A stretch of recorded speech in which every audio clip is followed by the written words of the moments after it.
وانا دلوقتي معاكم من جوه جناح كيا، مستني استاذ شريف العالم الماركتنج مانجر عشان خاطر نعرف اهم مميزات كيا سيد اللي هنشوفها لاول مره في مصر.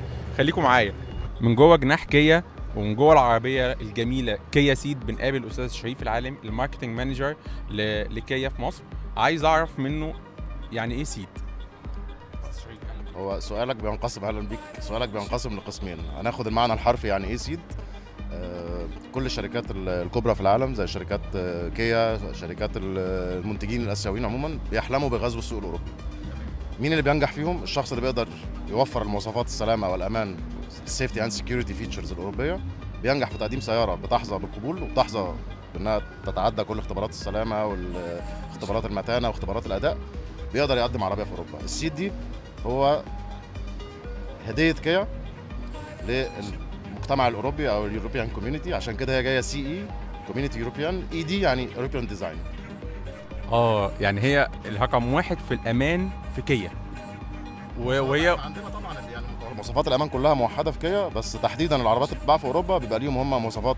ايوه، مواصفات عامه. لازم هي السياره دي بهذه المواصفات تمام في اوروبا ولاقت قبول. طبعا احنا عارفين في اوروبا ليه مش سيدان، ليه مش سيراتو يعني، وليه اوروبا السوق كله بيحب يشتري بالظبط، بيحبوا يشتروا الهاتشباك وبيحبوا كمان يشتروا العربيات الستيشن واجن او السبورتس واجن او الاس دبليو اللاين الجديد. طيب احنا النهارده عايز اعرف هل هي بنفس الانجن اللي بينزل في السيراتو ولا هو مختلف؟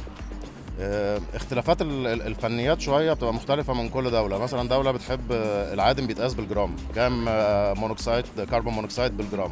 في عربيه مثلا بتعمل 152 جرام كل 100 كيلو. مثلا اوروبا عاوزه 150 جرام بس. ال 2 جرام دول بيجوا بايه؟ بماينر موديفيكيشن في المحرك. يعني معنى كده ان المحرك هو لكن هو الاختلاف كله في انبعاثات العادم بس.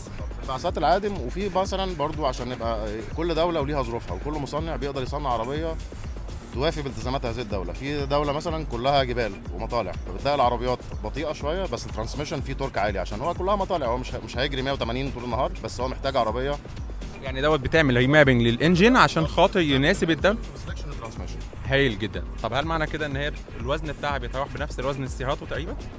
الوزن تقريبا نفس وزن السيراتو. وبرضه انا يعني عاوز اصحح مفهوم دايما بيبقى عند كل الناس العربيه الاتقل هي امن. لا، العربيه الاتقل ليست هي الامن. الوزن لا علاقه له بالسيفتي.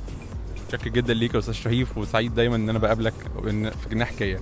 شكرا جزيلا. على فكره ده بجد يعني اسوأ مكان تبقى فيه اثناء حدوث تصادم او حاجه هو الدبابه اللي هي كلها حديد. اللي هي العربيات الثقيله. الثقيله. مكان في العالم بص عربيه الفورمولا اللي هي ما فيهاش حته حديد واحده، هي امن مكان في العالم. ليه؟ لان تمتص الصدمه. ايوه تمام. وزنها اخف كتير جدا من العربيات الثقيله. فدايما المفهوم العميل بيحب العربيه وزنها كام، عاوز حاجه اتقل. لا، الثقل والخفيه دي لها علاقه. بالعكس احنا بنوزع وزن العربيه كويس عشان تبقى ثابته اكتر.